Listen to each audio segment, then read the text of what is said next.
নমস্কার, আমি সুবিনয়। গল্প পাঠের আসরে আজ আমি রবীন্দ্রনাথ ঠাকুরের বিখ্যাত গল্প গুপ্তধন পাঠ করে শোনাচ্ছি। গল্প গুপ্তধন, রবীন্দ্রনাথ ঠাকুর। অমাবস্যার নিশীথ রাত্রি। মৃত্যুঞ্জয় তান্ত্রিক মতে তাহাদের বহুকালের গৃহদেবতা জয়কালীর পূজায় বসিয়াছে। পূজা সমাধা করিয়া যখন উঠিল, তখন নিকটস্থ আমবাগান হইতে প্রত্যুষের প্রথম কাক ডাকিল। মৃত্যুঞ্জয় পশ্চাতে ফিরিয়া দেখিল মন্দিরের দ্বার রুদ্ধ রহিয়াছে। তখন সে একবার দেবীর চরণতলে মস্তক ঠেকাইয়া তাহার আসন সরাইয়া দিল। সেই আসনের নিচে হইতে একটি কাঁঠাল কাঠের বাক্স বাহির হইল। পৈতায় চাবি বাঁধা ছিল। সেই চাবি লাগাইয়া মৃত্যুঞ্জয় বাক্সটি খুলিল।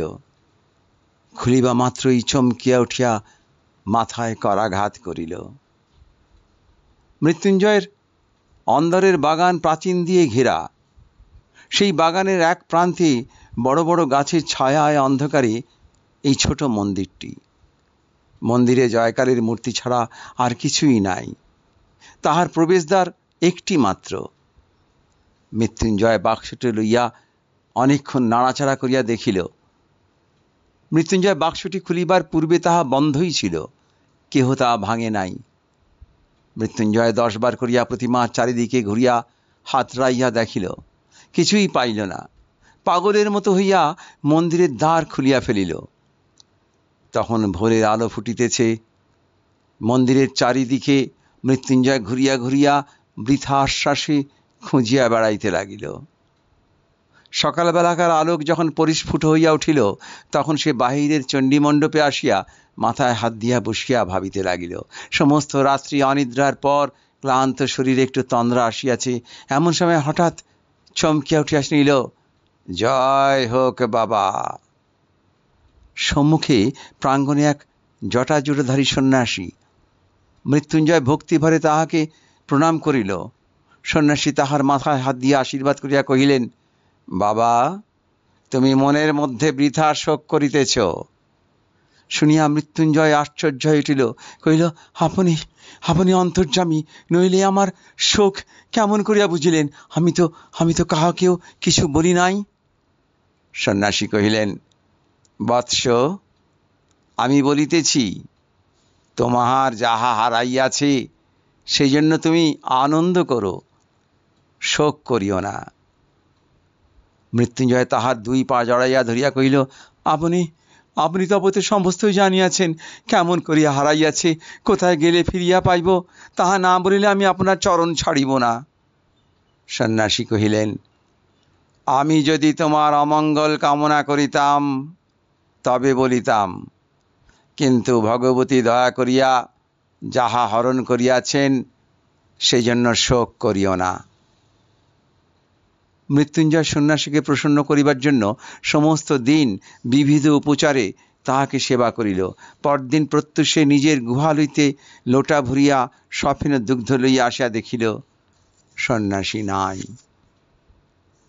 মৃত্যুঞ্জয় যখন শিশু ছিল, যখন তাহার পিতামহ হরিহর একদিন এই চণ্ডীমণ্ডপে বসিয়া তামাক খাইতেছিল, তখন এমনি করিয়াই একটি সন্ন্যাসী জয় হোক বাবা বলিয়া এই প্রাঙ্গণে আসিয়া দাঁড়াইয়াছিলেন। হরিহর সেই সন্ন্যাসীকে কয়েকদিন বাড়িতে রাখিয়া বিধিমতো সেবার দ্বারা সন্তুষ্ট করিল। বিদায়কালে সন্ন্যাসী যখন জিজ্ঞাসা করিলেন, বৎস, তুমি কি চাও? হরিহর কহিল, বাবা, যদি সন্তুষ্ট হইয়া থাকেন তবে আমার অবস্থাটা একবার শুনুন। এককালে এই গ্রামে আমরা সকলের চেয়ে বর্ধিষ্ণু ছিলাম। আমার প্রপিতামহ দূর হইতে কুলি নানাইয়া তাহার এক কন্যার বিবাহ দিয়াছিলেন। তাহার সেই দৌহিত্র বংশ আমাদিগকে ফাঁকি দিয়া আজকাল এই গ্রামে বড়লোক হইয়া উঠিয়াছে। আমাদের এখন অবস্থা ভালো নয়, কাজেই ইহাদের অহংকার সহ্য করিয়া থাকি, কিন্তু আর সহ্য হয় না। কি করিলে আবার আমাদের বংশ বড় হইয়া উঠিবে সেই উপায় বলিয়া দিন, সেই আশীর্বাদ করুন। সন্ন্যাসী ঈষৎ হাসিয়া কহিলেন, বাবা, ছোট হইয়া সুখে থাকো, বড় হইবার চেষ্টায় শ্রেয় দেখি না। কিন্তু হরিহর তবু ছাড়িল না। বংশকে বড় করিবার জন্য সে সমস্ত স্বীকার করিতে রাজি আছে। তখন সন্ন্যাসী তাহার ঝুলি হইতে কাপড়ে মোড়া একটি তুলট কাগজের লিখন বাহির করিলেন। কাগজখানি দীর্ঘ, কোষ্ঠীপত্রের মতো গুটানো। সন্ন্যাসী সেটি মেঝের উপর খুলিয়া ধরিলেন। হরিহর দেখিল তাহাতে নানা প্রকার চক্রে নানা সাংকেতিক চিহ্ন আঁকা, আর সকলের নিম্নে একটি প্রকাণ্ড ছড়া লেখা আছে। তাহার আরম্ভটা এইরূপ: পায়ে ধরে সাধা, রা নাহি দেয় রাধা, শেষে দিল রা, পাগল ছাড়ো পা, তেঁতুল বটের কোলে, দক্ষিণে যাও চলে, ঈশান কোণে ঈশানী, কহে দিলাম নিশানি, ইত্যাদি। হরিহর বলিল, বাবা, কিছুই তো বুঝিলাম না। সন্ন্যাসী কহিলেন, কাছে রাখিয়া দাও, দেবীর পূজা করো, তাহার প্রসাদে তোমার বংশে কেহ না কেহ এই লেখন বুঝিতে পারিবে। তখন সে এমন ঐশ্বর্য পাইবে, জগতে যাহার তুলনা নাই। হরিহর মিনতি করিয়া বলিল, বাবা, বাবা কি বুঝাইয়া দেবেন না? সন্ন্যাসী কহিলেন, না, সাধনা ধারা বুঝিতে হইবে। এমন সময় হরিহরের ছোট ভাই শঙ্কর আসিয়া উপস্থিত হইল। তাহাকে দেখিয়া হরিহর তাড়াতাড়ি লিখনটি লুকাইবার চেষ্টা করিল। সন্ন্যাসী হাসিয়া কহিলেন, বড় হইবার পথের দুঃখ এখন হইতেই শুরু হইল, কিন্তু গোপন করিবার দরকার নেই, কারণ ইহা রহস্য কেবল একজন মাত্রই ভেদ করিতে পারিবে। হাজার চেষ্টা করিলেও আর কেহ তাহা পারিবে না। তোমাদের মধ্যে সেই লোকটি যে কে তাহা কেহ জানে না, অতএব ইহা সকলের সম্মুখেই নির্ভয় খুলিয়া রাখিতে পারো। সন্ন্যাসী চলিয়া গেলেন, কিন্তু হরিহর এই কাগজটি লুকাইয়া না রাখিয়া থাকিতে পারিল না। পাছে আর কেহ ইহা হইতে লাভবান হয়, পাছে তাহার ছোট ভাই শঙ্কর ইহার ফলভোগ করিতে পারে। এই আশঙ্কায় হরিহর এই কাগজটি একটি কাঁঠাল কাঠের বাক্সে বন্ধ করিয়া তাহাদের গৃহদেবতা জয়কালীর আসনতলে লুকাইয়া রাখিল। প্রত্যেক অমাবস্যায় নিশিত রাত্রে দেবীর পূজা সারিয়া সে একবার করিয়া সেই কাগজটি খুলিয়া দেখিত, যদি দেবী প্রসন্ন হইয়া তাহাকে অর্থ বুঝিবার শক্তি দেন। শঙ্কর কিছুদিন হইতে হরিহরকে মিনতি করিতে লাগিল, দাদা, আমাকে সেই কাগজটা একবার ভালো করিয়া দেখিতে দাও না। হরিহর কহিল, দূর পাগল, সে কাগজ কি আছে? বেটা ভণ্ড সন্ন্যাসী কাগজে কতগুলো হিজিবিজি কাটিয়া আমাকে ফাঁকি দিয়া গেল, আমি সে পুড়াইয়া ফেলিয়াছি। শঙ্কর চুপ করিয়া রহিল। হঠাৎ একদিন শঙ্করকে ঘরে দেখিতে পাওয়া গেল না। তাহার পর হইতে সে নিরুদ্দেশ। হরিহরের অন্য সমস্ত কাজকর্ম নষ্ট হইল। গুপ্ত ঐশ্বর্যের ধ্যান এক মুহূর্তে সে ছাড়িতে পারিল না। মৃত্যুকাল উপস্থিত হইলে সে তাহার বড় ছেলে শ্যামাপদকে এই সন্ন্যাসী দত্ত কাগজখানি দিয়া গেল। এই কাগজ পাইয়া শ্যামাপদ চাকরি ছাড়িয়া দিল। জয়কালীর পূজায় আর একান্ত মনে এই লিখন পাঠের চর্চায় তাহার জীবনটা যে কোন দিক দিয়া কাটিয়া গেল তাহা বুঝিতে পারিল না।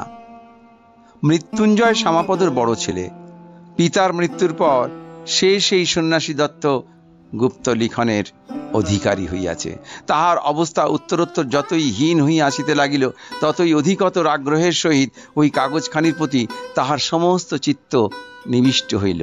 এমন সময় গত অমাবস্যা রাত্রে পূজার পর লিখনখানি আর দেখিতে পাইল না। সন্ন্যাসীও কোথায় অন্তর্ধান করিল। মৃত্যুঞ্জয় কহিল, এই সন্ন্যাসীকে ছাড়া হইবে না, সমস্ত সন্ধান ইহার কাছ হইতেই মিলিবে, এই সন্ন্যাসীকে ছাড়া যাইবে না। এই বলিয়া সে ঘর ছাড়িয়া সন্ন্যাসীকে খুঁজিতে বাহির হইল। 1 বৎসর পথে পথে কাটিয়া গেল। গ্রামের নাম ধারাগোল। সেখানে মৃত্যুঞ্জয় মুদির দোকানে বসিয়া তামাক খাইতেছিল আর অন্যমনস্ক হইয়া নানা কথা ভাবিতেছিল। কিছু দূরে মাঠের ধার দিয়া একজন সন্ন্যাসী চলিয়া গেল। প্রথমটা মৃত্যুঞ্জয়ের মনোযোগ আকৃষ্ট হইল না। একটু পরে হঠাৎ তাহার মনে হইল যে লোকটা চলিয়া গেল এই তো সেই সন্ন্যাসী, কিন্তু সে সন্ন্যাসীকে দেখা গেল না। তখন সন্ধ্যা অন্ধকার হইয়া আসিয়াছে। অপরিচিত স্থানে কোথায় যে সন্ন্যাসীর সন্ধান করিতে যাইবে তাহা সে ঠিক করিতে পারিল না। দোকানে ফিরিয়া আসিয়া মুদিকে জিজ্ঞাসা করিল, ওই যে মস্ত বন দেখা যাইতেছে, ওখানে কি আছে? মুদি কইল, এককালে ওই বন শহর ছিল, কিন্তু অগস্ত্য মুনির শাপে ওখানকার রাজা প্রজা সমস্তই মড়কে মরিয়াছে। লোকে বলে এখানে অনেক ধনরত্ন আজ খুঁজিলে পাওয়া যায়, কিন্তু দিনে দুপুরে ওই বনে সাহস করিয়া কেহ যাইতে পারে না। যে গেছে সে আর ফেরে নাই। মৃত্যুঞ্জয়ের মন চঞ্চল হইয়া উঠিল। সমস্ত রাত্রি মুদির দোকানে মাদুরের উপর পড়িয়া মশার জ্বালায় সর্বাঙ্গ চাপড়াইতে লাগিল। আর ওই বনের কথা, সন্ন্যাসীর কথা, সেই হারানো লিখনের কথা ভাবিতে লাগিল। বারবার পড়িয়া সেই লিখনটি মৃত্যুঞ্জয় প্রায় কণ্ঠস্থ হইয়া গিয়াছিল। তাই এই অনিদ্রাবস্থায় কেবলই তাহার মাথায় ঘুরিতে লাগিল, পায়ে ধরে সাধা রা নাহি দেয় রাধা, পায়ে ধরে সাধা রা নাহি দেয় রাধা, শেষে দিল রা পাগল ছাড়ো পা, শেষে দিল রা পাগল ছাড়ো পা। মাথা গরম হইয়া উঠিল। কোনো মতেই এই কটা ছত্র সে মন হইতে দূর করিতে পারিল না। অবশেষে ভোরের বেলায় যখন তাহার তন্দ্রা আসিল, তখন স্বপ্নে এই চারি ছত্রের অর্থ অতি সহজে তার নিকট প্রকাশ হইল। রা নাহি দেয় রাধা, রা নাহি দেয় রাধা, অতএব রাধার রা না থাকিলে কি হয়? ধা রহিল, শেষে দিল রা, অতএব ধারা। পাগল ছাড়ো পা, পাগলের পা ছাড়িলে গোল বাকি রইল, অতএব সমস্তটা মিলিয়া হইল ধারাগোল। হ্যাঁ, এই জায়গাটার নাম তো ধারাগোলই বটে। স্বপ্ন ভাঙিয়া মৃত্যুঞ্জয় লাফিয়া উঠিল। সমস্ত দিন মনের মধ্যে ফিরিয়া সন্ধ্যাবেলায় বহু কষ্টে পথ খুঁজিয়া অনাহারে মৃতপ্রায় অবস্থায় মৃত্যুঞ্জয় গ্রামে ফিরিল। পরদিন চাদরে চিড়া বাঁধিয়া পুনর্বার সে বনের মধ্যে যাত্রা করিল। অপরাহ্নে একটা দিঘির ধারে আসিয়া উপস্থিত হইল। দিঘির মাঝখানটা পরিষ্কার জল, আর পাড়ের গায়ে গায়ে চারিদিকে পদ্ম আর কুমুদের বন। পাথরে বাঁধানো ঘাট ভাঙিয়া চিরিয়া পড়িয়াছে। সেইখানে জলে চিড়া ভিজাইয়া খাইয়া দিঘির চারিদিক প্রদক্ষিণ করিতে লাগিল। দিঘির পশ্চিম পারে হঠাৎ মৃত্যুঞ্জয় থমকিয়া দাঁড়াইল। দেখিল একটা তেঁতুল গাছকে বেষ্টন করিয়া প্রকাণ্ড বট গাছ উঠিয়াছে। তৎক্ষণাৎ তার মনে পড়িল, তেঁতুল বটের কোলে দক্ষিণে যাও চলে। দক্ষিণে কিছু দূর যাইতেই ঘন জঙ্গলের মধ্যে আসিয়া পড়িল। সেখানে সে বেদঝাড় ভেদ করিয়া চলা একেবারে অসাধ্য। যাহা হোক, মৃত্যুঞ্জয় ঠিক করিল এই গাছটাকে কোনো মতে হারাইলে চলিবে না। এই গাছের কাছে ফিরিয়া আসিবার সময় সমস্ত গাছের অন্তরাল দিয়া অনতি দূরে একটি মন্দিরের চূড়া দেখা গেল। সেই দিকের প্রতি লক্ষ্য করিয়া মৃত্যুঞ্জয় এক ভাঙা মন্দিরের কাছে আসিয়া উপস্থিত হইল। দেখিল নিকটে একটা চুল্লি, পোড়ো কাঠ আর ছাই পড়িয়া আছে। অতি সাবধানে মৃত্যুঞ্জয় ভগ্নদার মন্দিরের মধ্যে উঁকি মারিল। সেখানে কোনো লোক নাই, প্রতিমা নাই, কেবল একটি কম্বল কমণ্ডলু আর গেরুয়া উত্তরীয় পড়িয়া আছে। তখন সন্ধ্যা আসন্ন হইয়া আসিয়াছে। গ্রাম বহু দূরে। অন্ধকারে বনের মধ্যে পথ সন্ধান করিয়া যাইতে পারিবে কিনা তাই এই মন্দিরে মনুষ্য বসতির লক্ষণ দেখিয়া মৃত্যুঞ্জয় খুশি হইল। মন্দির হইতে একটি বৃহৎ প্রস্তরখণ্ড ভাঙিয়া দ্বারের কাছে পড়িয়াছিল। সেই পাথরের উপর বসিয়া নত শিরে ভাবিতে ভাবিতে মৃত্যুঞ্জয় হঠাৎ পাথরের গায়ে কি যেন লেখা দেখিতে পাইল। ঝুঁকিয়া পড়িয়া দেখিল একটি চক্র আঁকা। তাহার মধ্যে কতক স্পষ্ট কতক লুপ্তপ্রায় ভাবে নিম্নলিখিত সাংকেতিক অক্ষরে লেখা আছে। এই চক্রটি মৃত্যুঞ্জয় সুপরিচিত। কত অমাবস্যা রাত্রে পূজাগৃহে সুগন্ধ ধূপের ধুমে ঘৃত দীপালোকে তুলট কাগজে অঙ্কিত এই চক্র চিহ্নের উপরে ঝুঁকিয়া পড়িয়া রহস্য ভেদ করিবার জন্য একাগ্র মনে সে দেবীর প্রসাদ যাঞ্চা করিয়াছে। আজ অভীষ্ট সিদ্ধির অত্যন্ত সন্নিকটে আসিয়া তাহার সর্বাঙ্গ যেন কাঁপিতে লাগিল। পাছে তীরে আসিয়া তরি ডোবে, পাছে সামান্য একটা ভুলে তাহার সমস্ত নষ্ট হইয়া যায়, পাছে সেই সন্ন্যাসী পূর্বে আসিয়া সমস্ত উদ্ধার করিয়া লইয়া গিয়া থাকে, এই আশঙ্কায় তাহার বুকের মধ্যে তোলপাড় করিতে লাগিল। এখন যে তাহার কি কর্তব্য তাহা সে ভাবিয়া পাইল না। তাহার মনে হইল সে হয়তো তাহার ঐশ্বর্য ভাণ্ডারে ঠিক উপরেই বসিয়া আছে, অথচ কিছুই জানিতে পাইতেছে না। বসিয়া বসিয়া সে কালী নাম জপ করিতে লাগিল। সন্ধ্যার অন্ধকার নিবিড় হইয়া আসিল। ঝিল্লির ধ্বনিতে বনভূমি মুখর হইয়া উঠিল। এমন সময় কিছু দূর ঘন বনের মধ্যে অগ্নির দীপ্তি দেখা গেল। মৃত্যুঞ্জয় তাহার প্রস্তর আসন ছাড়িয়া উঠিয়া পড়িল, আর সেই শিক্ষা লক্ষ্য করিয়া চলিতে লাগিল। বহু কষ্টে কিছু দূর গিয়া একটা অশ্বত্থ গাছের গুড়ির অন্তরাল হইতে স্পষ্ট দেখিতে পাইল তাহার সেই পরিচিত সন্ন্যাসী অগ্নির আলোকে সেই তুলটের লিখন মেলিয়া একটা কাঠি দিয়া ছাইয়ের উপরে এক মনে অঙ্ক কষিতেছে। মৃত্যুঞ্জয়ের ঘরের সেই পৈতৃক তুলটের লিখন। আরে ভণ্ড চোর! এই জন্যই সে মৃত্যুঞ্জয়কে শোক করিতে নিষেধ করিয়াছিল বটে। সন্ন্যাসী একবার করিয়া অঙ্ক কষিতেছে, আর একটা মাপকাঠি লইয়া জমি মাপিতেছে। কিয়দ্দূর মাপিয়া হতাশ হইয়া ঘাড় নাড়িয়া পুনর্বার আসিয়া অঙ্ক কষিতে প্রবৃত্ত হইতেছে। এমনি করিয়া রাত্রি যখন অবসান প্রায়, যখন নিশান্তের শীত বায়ুতে বনস্পতির অগ্রশাখার পল্লবগুলি মর্মরিত হইয়া উঠিল, তখন সন্ন্যাসী সেই লেখনপত্র গুটাইয়া লইয়া চলিয়া গেল। মৃত্যুঞ্জয় কি করিবে ভাবিয়া পাইল না। ইহা সে নিশ্চয় বুঝিতে পারিল যে সন্ন্যাসীর সাহায্য ব্যতীত এই লিখনের রহস্য ভেদ করা তাহার সাধ্য হইবে না। লুব্ধ সন্ন্যাসী যে মৃত্যুঞ্জয়কে সাহায্য করিবে না তাহাও নিশ্চিত। অতএব গোপনে সন্ন্যাসীর প্রতি দৃষ্টি রাখা ছাড়া অন্য কোনো উপায় নাই। কিন্তু দিনের বেলায় গ্রামে না গেলে তাহার আহার মিলিবে না। অতএব অন্তত কাল সকালে একবার গ্রামে যাওয়া আবশ্যক। ভোরের দিকে অন্ধকার একটু ফিকা হইবা মাত্র সে গাছ হইতে নামিয়া পড়িল। যেখানে সন্ন্যাসী ছায়ের মধ্যে আঁক কষিতেছিল সেখানে ভালো করিয়া দেখিল, কিছুই বুঝিল না। চতুর্দিকে ঘুরিয়া দেখিল, অন্য বনখণ্ডের সঙ্গে কোনো প্রভেদ নাই। বনতলের অন্ধকার ক্রমে যখন ক্ষীণ হইয়া আসিল, তখন মৃত্যুঞ্জয় অতি সাবধানে চারিদিক দেখিতে দেখিতে গ্রামের উদ্দেশ্যে চলিল। তাহার ভয় ছিল পাছে সন্ন্যাসী তাহাকে দেখিতে পায়। যে দোকানে মৃত্যুঞ্জয় আশ্রয় গ্রহণ করিয়াছিল তাহার নিকটে একটি কায়স্থ গৃহিণী ব্রত উদযাপন করিয়া সেদিন ব্রাহ্মণ ভোজন করাইতে প্রবৃত্ত ছিল। সেইখানে আজ মৃত্যুঞ্জয়ের আহার জুটিয়া গেল। কয়দিন আহারের কষ্টের পর আজ তাহার ভোজনটি গুরুতর হইয়া উঠিল।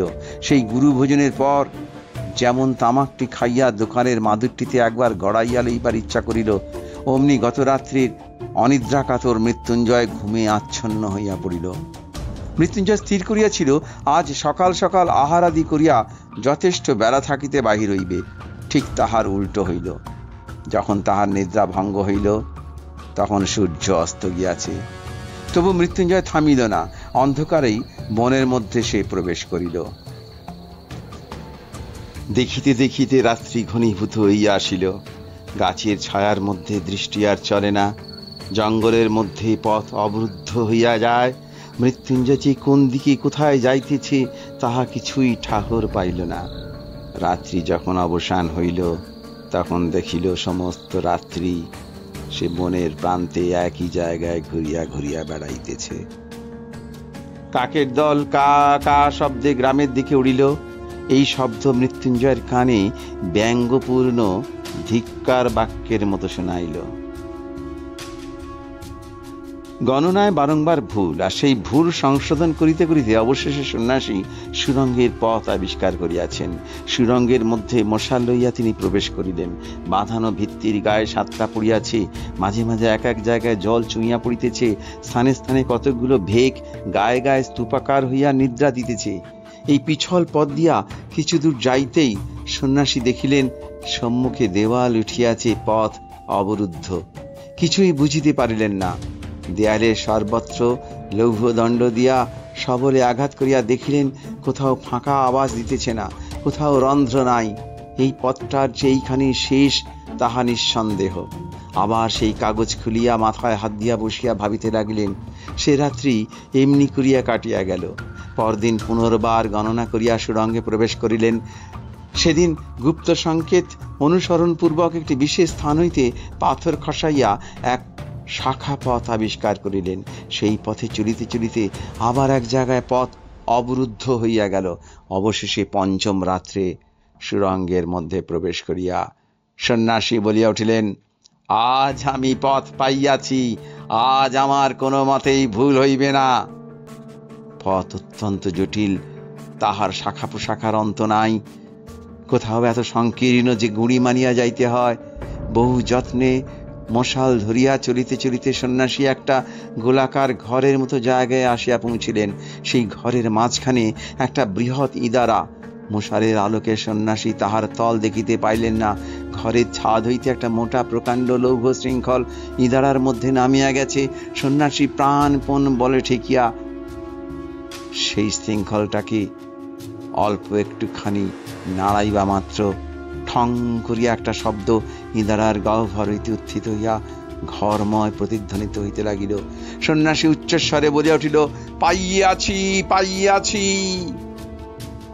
যেমন বলা অমনি সেই ঘরের ভাঙা ভিত্তি হইতে একটা পাথর গড়াইয়া পড়িল, আর সেই সঙ্গে আরেকটি কি সচেতন পদার্থ ধপ করিয়া পড়িয়া চিৎকার করিয়া উঠিল। সন্ন্যাসী এই অকস্মাৎ শব্দে চমকিয়া উঠিতেই তাহার হাত হইতে মশাল পড়িয়া নিভিয়া গেল। সন্ন্যাসী জিজ্ঞাসা করিল, তুমি কে? কোনো উত্তর পাইলেন না। তখন অন্ধকারে হাতড়াইয়া তাহার হাতে একটি মানুষের দেহ ঠেকিল। তাহাকে নাড়িয়া দিয়া জিজ্ঞাসা করিলেন, কে তুমি? কোনো উত্তর পাইলেন না। লোকটা অচেতন হইয়া গেছে। তখন চকমুখি ঠুকিয়া ঠুকিয়া সন্ন্যাসী অনেক কষ্টে মশাল ধরাইলেন। ইতিমধ্যে সেই লোকটাও সংজ্ঞাপ্রাপ্ত হইল, আর উঠিবার চেষ্টা করিয়া বেদনায় আর্তনাদ করিয়া উঠিল। সন্ন্যাসী কহিলেন, এ কি মৃত্যুঞ্জয়, যে তোমার এমতি হইল কেন? মৃত্যুঞ্জয় কহিল, বাবা, বাবা মাফ করো, ভগবান আমাকে শাস্তি দিয়াছেন। তোমাকে পাথর ছড়িয়া মারিতে গিয়া সামলাইতে পারি নাই। পিছলে পিছলে পাথর শুদ্ধ আমি পড়িয়া গেছি। পাটা নিশ্চয়ই ভাঙিয়া গেছে। সন্ন্যাসী কহিলেন, আমাকে মারিয়া তোমার কি লাভ হইত? মৃত্যুঞ্জয় কহিল, লাভের কথা তুমি জিজ্ঞাসা করিতেছ? তুমি কিসের লোভে আমার পূজা ঘর হইতে লিখনখানি চুরি করিয়া এই সুরঙ্গের মধ্যে ঘুরিয়া বেড়াইতেছ? তুমি চোর, তুমি ভণ্ড। আমার পিতামহকে যে সন্ন্যাসী ওই লিখনখানি দিয়াছিলেন, তিনি বলিয়াছিলেন, আমাদেরই বংশের কেহ এই লিখনের সংকেত বুঝিতে পারিবে। এই গুপ্ত ঐশ্বর্য আমাদেরই বংশের প্রাপ্য। তাই আমি এই কয়দিন না খাইয়া না ঘুমাইয়া ছায়ার মতো তোমার পশ্চাতে ফিরিয়াছি। আজ যখন তুমি বলিয়া উঠিলে পাইয়াছি, তখন আমি আর থাকিতে পারিলাম না। আমি তোমার পশ্চাতে আসিয়া ওই গর্তটার ভিতরে লুকাইয়া বসিয়াছিলাম। ওখানে হইতে একটি পাথর খসাইয়া তোমাকে মারিতে গেলাম, কিন্তু শরীর দুর্বল, জায়গাটা অত্যন্ত পিছল, তাই পড়িয়া গেছি। এখন তুমি আমাকে মারিয়া ফেলো, সেও ভালো। আমি যক্ষ হইয়া এই ধন আকলাইব, কিন্তু তুমি ইহা লইতে পারিবে না, কোনো মতেই না। যদি লইতে চেষ্টা করো, আমি ব্রাহ্মণ তোমাকে অভিশাপ দিয়া এই কূপের মধ্যে ঝাঁপ দিয়া পড়িয়া আত্মহত্যা করিব। এ ধন তোমার ব্রহ্মরক্ত গোরক্ত তুল্য হইবে। এ ধন তুমি কোনোদিন সুখে ভোগ করিতে পারিবে না। আমাদের পিতামহ এই ধনের উপরে সমস্ত মন রাখিয়া মরিয়াছেন। এই ধনের ধ্যান করিতে করিতে আমরা দরিদ্র হইয়াছি। এই ধনের সন্ধানে আমি বাড়িতে অনাথা স্ত্রী ও শিশু সন্তান ফেলিয়া আহার নিদ্রা ছাড়িয়া লক্ষ্মী ছাড়া পাগলের মতো মাঠে মাঠে ঘুরিয়া বেড়াইতেছি। এ ধন তুমি আমার চোখের সম্মুখে কখনো লইতে পারিবে না, কখনো না, কখনো না।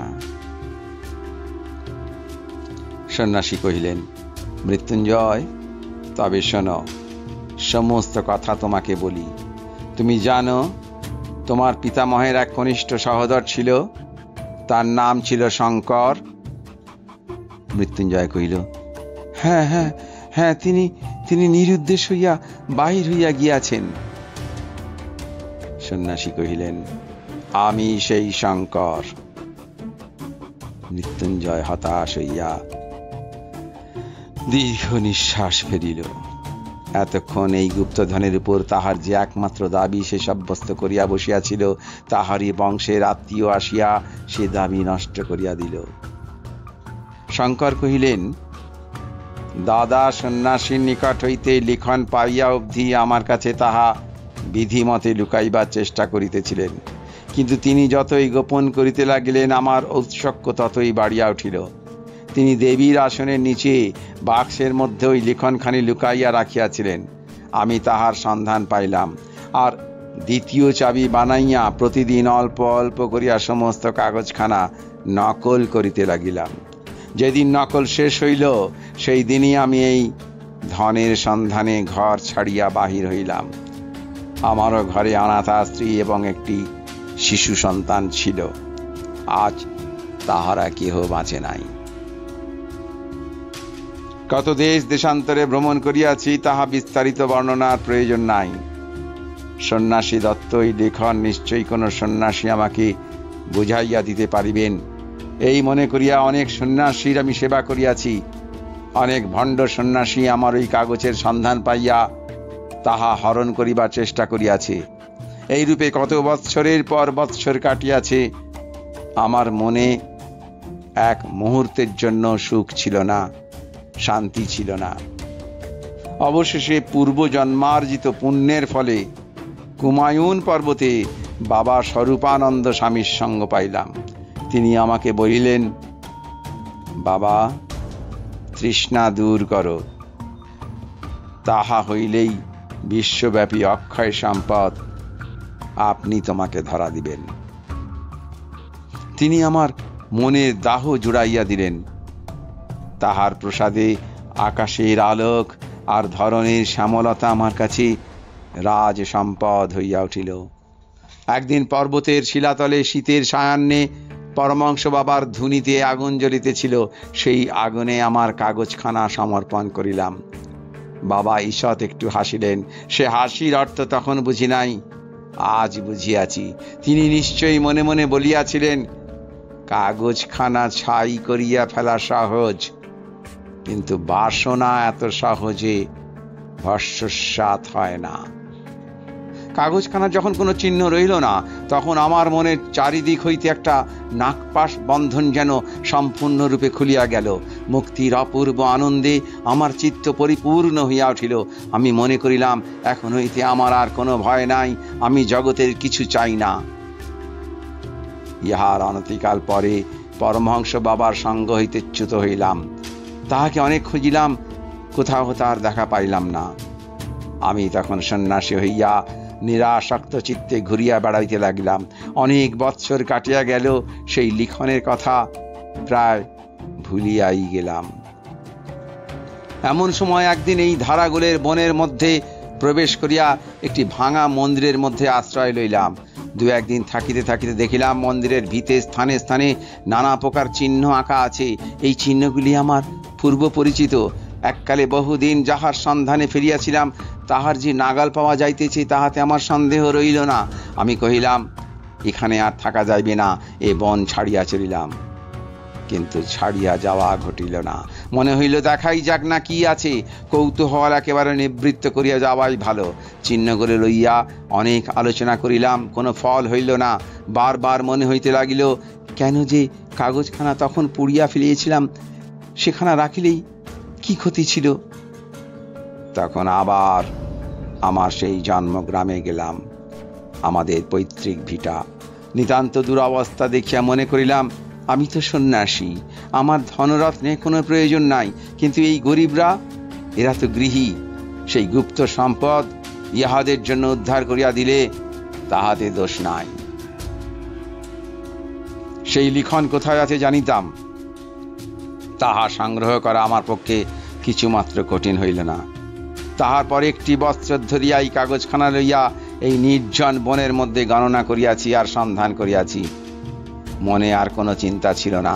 যত বারংবার বাধা পাইতে লাগিলাম, ততই উত্তরোত্তর আগ্রহ আরো বাড়িয়া চলিল। উন্মত্তের মতো অহরাত্র এই এক অধ্যাবসায় নিবিষ্ট রহিলাম। ইতিমধ্যে কখন তুমি আমার অনুসরণ করিতেছ তাহা জানিতে পারি নাই।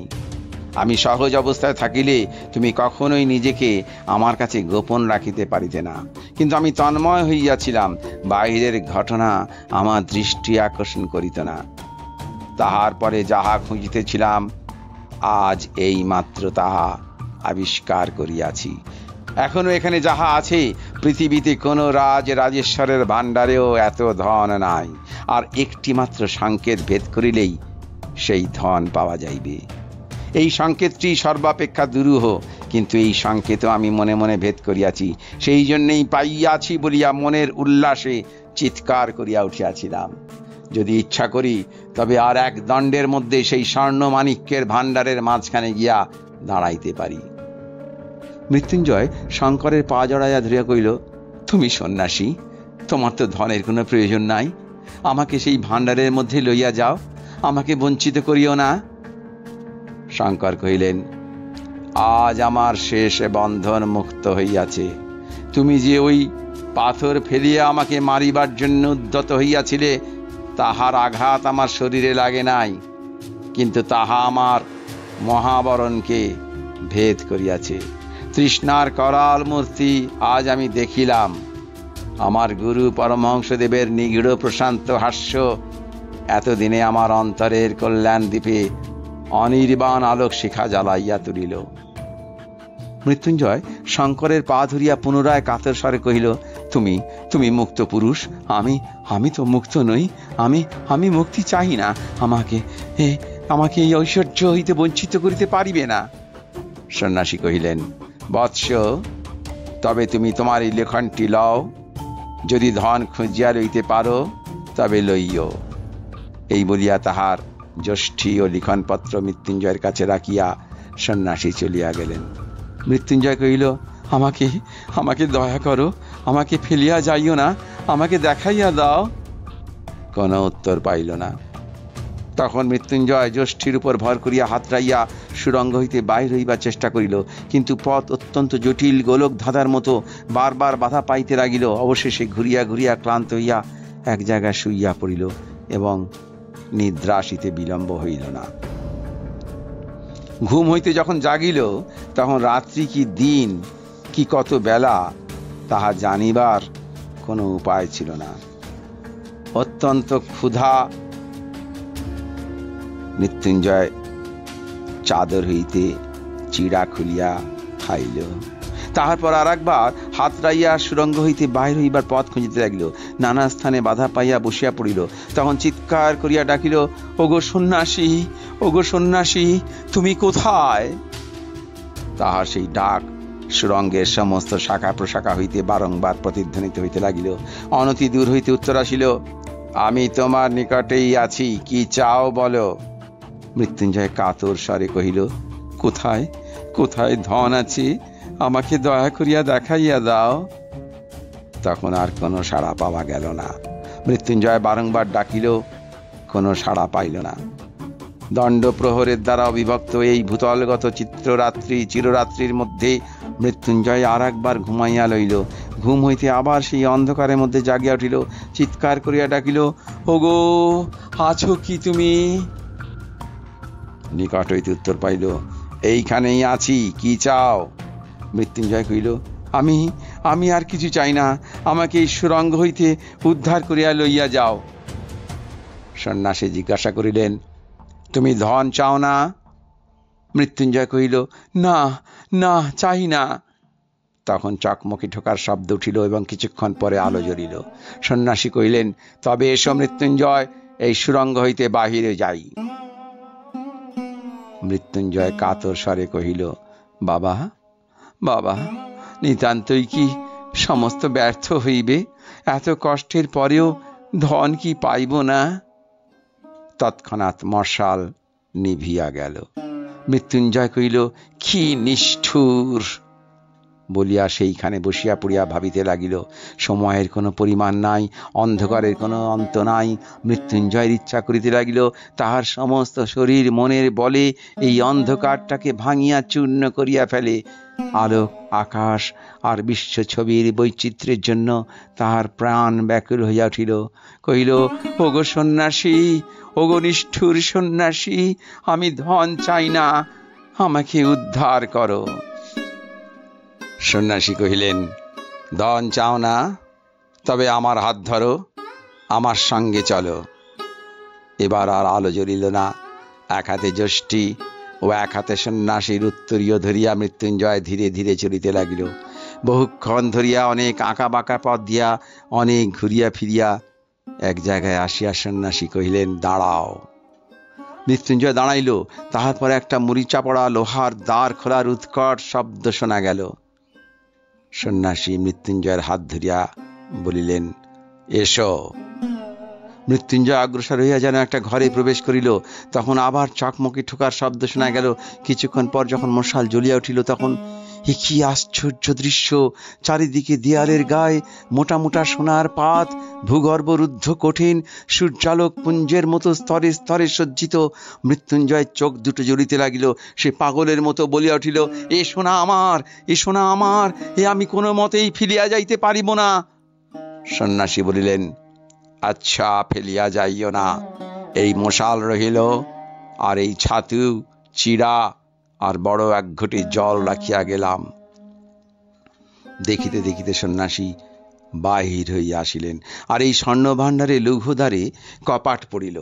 মৃত্যুঞ্জয় বারবার করিয়া এই স্বর্ণ স্পঞ্জ স্পর্শ করিয়া ঘরময় ঘুরিতে ঘুরিতে দেখিল ছোট ছোট স্বর্ণখণ্ড টানিয়া মেঝের উপর ফেলিতে লাগিল, কোলের উপর তুলিতে লাগিল, একটার উপর আর একটা আঘাত করিয়া শব্দ করিতে লাগিল, সর্বাঙ্গের উপর বুলাইয়া তাহার স্পর্শ করিতে লাগিল। অবশেষে শ্রান্ত হইয়া সোনার পাত বিছাইয়া তাহার উপর শয়ন করিয়া ঘুমাইয়া পড়িল। জাগিয়া উঠিয়া দেখিল চারিদিকে সোনা ঝকঝক করিতেছে। সোনা, সোনা ছাড়া আর কিছুই নাই। মৃত্যুঞ্জয় ভাবিতে লাগিল, পৃথিবীর উপরে হয়তো এতক্ষণে প্রভাত হইয়াছে, সমস্ত জীবজন্তু আনন্দে জাগিয়া উঠিয়াছে। তাহাদের বাড়িতে, পুকুরের ধারের বাগান হইতে প্রভাতে যে একটি স্নিগ্ধ গন্ধ উঠিত, তাহাই কল্পনায় তাহার নাসিকায় যেন প্রবেশ করিতে লাগিল। সে যেন স্পষ্ট চোখে দেখিতে পাইল পাতিহাঁসগুলি দুলিতে দুলিতে কলরব করিতে করিতে সকালবেলায় পুকুরের জলের মধ্যে আসিয়া পড়িতেছে। আর আর বাড়ির ঝি বামা কোমরে কাপড় জড়াইয়া ঊর্ধ্বস্থিত দক্ষিণ হস্তের উপর এক রাশি পিতল কাঁসা থালা বাটি লইয়া ঘাটে আনিয়া উপস্থিত হইয়াছে। মৃত্যুঞ্জয় দ্বারে আঘাত করিয়া ডাকিতে লাগিল, ওগো, ওগো সন্ন্যাসী ঠাকুর, সন্ন্যাসী ঠাকুর, আছো কি? দ্বার খুলিয়া গেল। সন্ন্যাসী কহিলেন, কি চাও?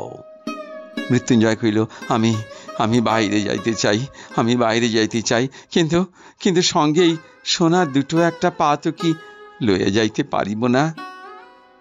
সন্ন্যাসী তাহার কোনো উত্তর না দিয়া নূতন মশাল জ্বালাইলেন, পূর্ণ কমণ্ডলু একটি রাখিলেন, আর উত্তরীয় হইতে কয়েক মুষ্টি চিড়া মেঝের উপর রাখিয়া বাহির হইয়া গেলেন। দ্বার বন্ধ হইয়া গেল। মৃত্যুঞ্জয় পাতলা একটা সোনার পাত লইয়া তাহা দুমড়াইয়া খণ্ড খণ্ড করিয়া ভাঙিয়া ফেলিল। সেই খণ্ড সোনাগুলিকে লইয়া ঘরের চারিদিকে লোস্ট্রখণ্ডের মতো ছড়াইতে লাগিল। কখনো বাঁধাত দিয়া দংশন করিয়া সোনার পাতের উপর দাগ বসিয়াছিল, কখনো বা একটা সোনার পাত মাটিতে ফেলিয়া তাহার উপর বারংবার পদাঘাত করিতে লাগিল। মনে মনে বলিতে লাগিল, পৃথিবীতে এমন সম্রাট কয়জন আছে যাহারা সোনা লইয়া এমন করিয়া ফেলা ছাড়া করিতে পারে? মৃত্যুঞ্জয় যেন একটা প্রলয়ের চোখ চাপিয়া গেল। তাহার ইচ্ছা হইতে লাগিল এই রাশিকৃত সোনাকে চূর্ণ করিয়া ধুলির মতো সে ঝাড় দিয়া উড়াইয়া ফেলে, আর এইরূপে পৃথিবীর সমস্ত সুবর্ণ লুব্ধ রাজা মহারাজকে সে অবজ্ঞা করিতে পারে। এমনি করিয়া যতক্ষণ পারিল মৃত্যুঞ্জয় সোনাগুলোকে লইয়া টানাটানি করিয়া শান্ত দেহে ঘুমাইয়া পড়িল। ঘুম হইতে উঠিয়া সে আবার তাহার চারিদিকে সেই সোনার স্তূপ দেখিতে লাগিল। সে তখন দ্বারে আঘাত করিয়া চিৎকার করিয়া বলিয়া উঠিল, ওগো সন্ন্যাসী, সন্ন্যাসী গো, আমি এ সোনা চাই না, সোনা চাই না। কিন্তু দ্বার খুলিল না। ডাকিতে ডাকিতে মৃত্যুঞ্জয়ের গলা ভাঙিয়া গেল, কিন্তু দ্বার খুলিল না। এক একটা সোনার পিণ্ড লইয়া দ্বারের উপর ছুড়িয়া মারিতে লাগিল, কোনো ফল হইল না। মৃত্যুঞ্জয়ের বুক দমিয়া গেল। তবে তবে আর কি সন্ন্যাসী আসিবে না? এই স্বর্ণ কারাগারের মধ্যে তিলে তিলে পলে পলে শুকাইয়া মরিতে হইবে। তখন সোনাগুলিকে দেখিয়া তাহার আতঙ্ক হইতে লাগিল। বিভীষিকার নিঃশব্দ কঠিন হাস্যের মতো ওই সোনার স্তূপ চারিদিকে স্থির হইয়া রইয়াছে। তাহার মধ্যে স্পন্দন নাই, পরিবর্তন নাই। মৃত্যুঞ্জয় যে হৃদয় এখনো কাঁপিতেছে, ব্যাকুল হইতেছে, তাহার সঙ্গে উহাদের কোনো সম্পর্ক নাই, বেদনার কোনো সম্বন্ধ নাই। এই সোনার পিণ্ডগুলো আলোক চায় না, আকাশ চায় না, বাতাস চায় না, প্রাণ চায় না, মুক্তি চায় না। ইহারাই চির অন্ধকারের মধ্যে চিরদিন উজ্জ্বল হইয়া, কঠিন হইয়া, স্থির হইয়া রহিয়াছে। পৃথিবীতে কি এখন গোধূলি আসিয়াছে? আহা আহা, সেই গোধূলির স্বর্ণ, যে স্বর্ণ কেবল ক্ষণকালের জন্য চোখ জুড়াইয়া অন্ধকারের প্রান্তে কাঁদিয়া বিদায় লইয়া যায়। তাহার পরে কুটিরের প্রাঙ্গণতলে সন্ধ্যা তারা এক দৃষ্টে চাইয়া তাকে। গোষ্ঠে প্রদীপ জ্বালাইয়া বধূ ঘরের কোণে সন্ধ্যা দীপ স্থাপন করে। মন্দিরে আরতির ঘণ্টা বাজিয়া ওঠে। গ্রামের ঘরের অতি ক্ষুদ্রতম তুচ্ছতম ব্যাপার আজ মৃত্যুঞ্জয়ের কল্পনা সৃষ্টির কাছে উজ্জ্বল হইয়া উঠিল। তাহাদের সেই যে ভোলা কুকুরটা লেজে মাথায় এক হইয়া উঠানের প্রান্তে সন্ধ্যার পর ঘুমাইয়া থাকিত, সে কল্পনাও তাহাকে যেন ব্যথিত করিতে লাগিল। ধারাগোল গ্রামে কয়দিন সে যে মুদির দোকানে আশ্রয় লইয়াছিল, সেই মুদি এতক্ষণে রাত্রে প্রদীপ নিবাইয়া দোকানে ঝাঁপ বন্ধ করিয়া ধীরে ধীরে গ্রামে বাড়ি মুখে আহার করিতে চলিয়াছে। এই কথা স্মরণ করিয়া তাহার মনে হইতে লাগিল, মুদি কি সুখে আছে? আজ কি বার? আজ কি বার কে জানে?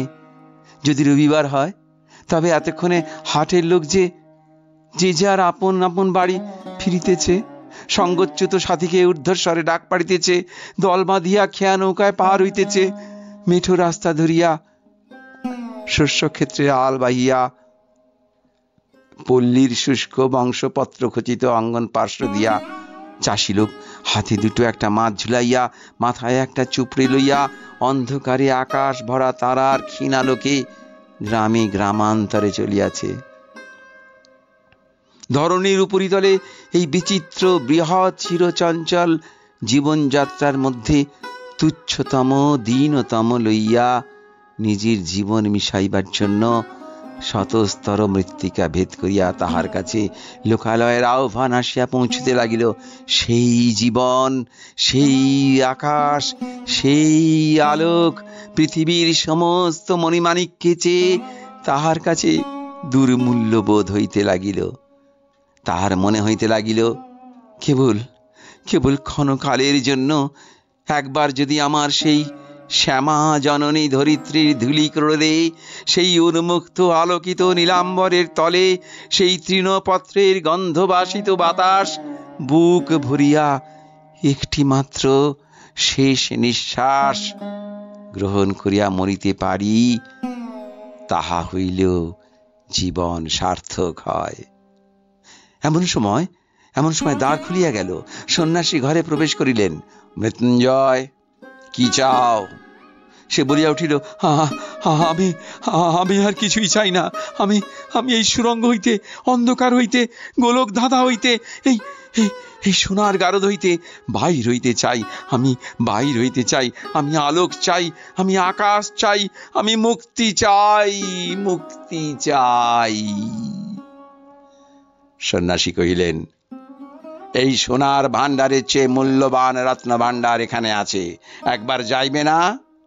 মৃত্যুঞ্জয় কহিল, না না, যাইব না, না যাইব না। সন্ন্যাসী কহিলেন, একবার দেখিয়া আসিবার কৌতূহল নাই? মৃত্যুঞ্জয় কহিল, না না, আমি দেখিতেও চাই না। আমাকে যদি কৌপিন পরিয়া ভিক্ষা করিয়া বেড়াইতে হয়, তবু আমি এখানে এক মুহূর্ত কাটাইতে ইচ্ছা করি না। সন্ন্যাসী কহিলেন, আচ্ছা, তবে এসো। মৃত্যুঞ্জয়ের হাত ধরিয়া সন্ন্যাসী তাহাকে সেই গভীর কূপের সম্মুখে লইয়া গেলেন। তার হাতে সেই লিখন পত্র দিয়া বলিলেন, এখানে লইয়া তুমি কি করিবে? মৃত্যুঞ্জয় সেই পত্রখানি টুকরা টুকরা করিয়া ছিঁড়িয়া কূপের মধ্যে নিক্ষেপ করিল। নমস্কার, গুপ্তধন গল্পটি এখানেই শেষ হলো।